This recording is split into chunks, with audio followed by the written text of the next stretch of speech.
I. Solving the mysteries of consciousness. Red. The average person would say, scientifically trained, red's a specific wavelength, blah, blah, blah.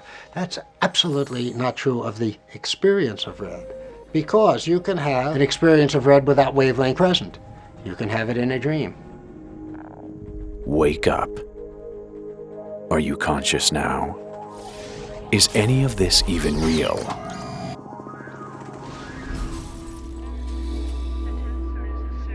Almost all neuroscientists and philosophers would agree on this, that the way we've come to be talking about consciousness is we mean subjectivity, or what it's like to be something. The content, the representational content of all my conscious experience is actually a simulation. Brains build models of everything in the world around us, the world in us, models of objects. So its implications are quite profound, because it suggests where's the reality without a brain to piece together and to construct reality.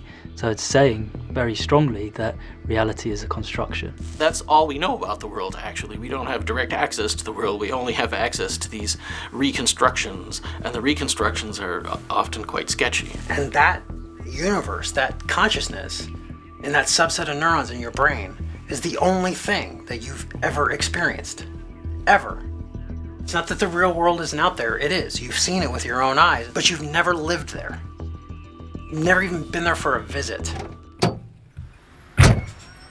Has this ever happened to you?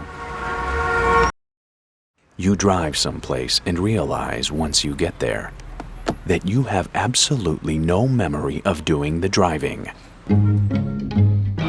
There's different types of unconscious. I'm unconscious of the stuff that's going on behind my head right now. I have no awareness of it. But then there's the other unconscious of stuff that my brain is processing, but it just hasn't reached the level of consciousness. Almost everything that's going on in human cognition is going on at the non-conscious level. Actually, many things we can do without consciousness, even better. Everybody knows that you can drive your car and stop at the red light while you're talking to your friend and be completely oblivious to the fact you're doing this. So your brain, most of the time, and most of what it's doing, you're totally unconscious of it. So consciousness is really a very small window on the mind. What we experience is the world presented to us from a particular viewpoint. Consciousness is 1/100% of the total activity that accounts for cognitive possibilities, or 1,000th of 1% when you look at the immense complexity of what's going on at the neural level. Think about what we mean by self-control. Who precisely is controlling whom? Huh?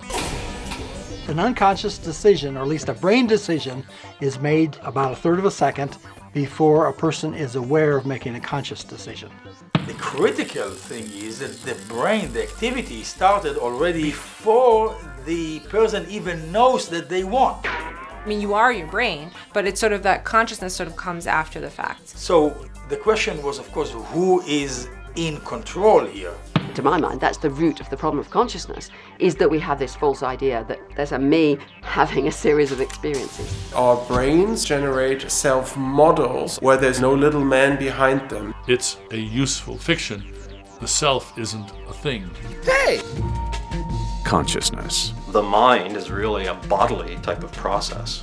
The greatest story ever destroyed. The window for getting things done is about 1/10 of a second, and you have to get everything done in that or you're dead. Your brain is not who you think it is. It's a form of racism to think that it's only humans that can be conscious.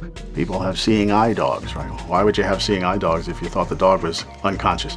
And you are not yourself. And it's the reason that you don't see your nose in front of your face all day, every day, even though you can see it if you look, it's there. It's time to step outside of the simulator. Hello? And look around. Now, am I making it up? Is my brain making it all up? Who the hell knows? That means giving up an awful lot of our intuitions about consciousness, and maybe that's mad, and maybe that's going too far, but actually I think we do have to. I. Solving the mysteries of consciousness. Consciousness3D.net at Consciousness3D.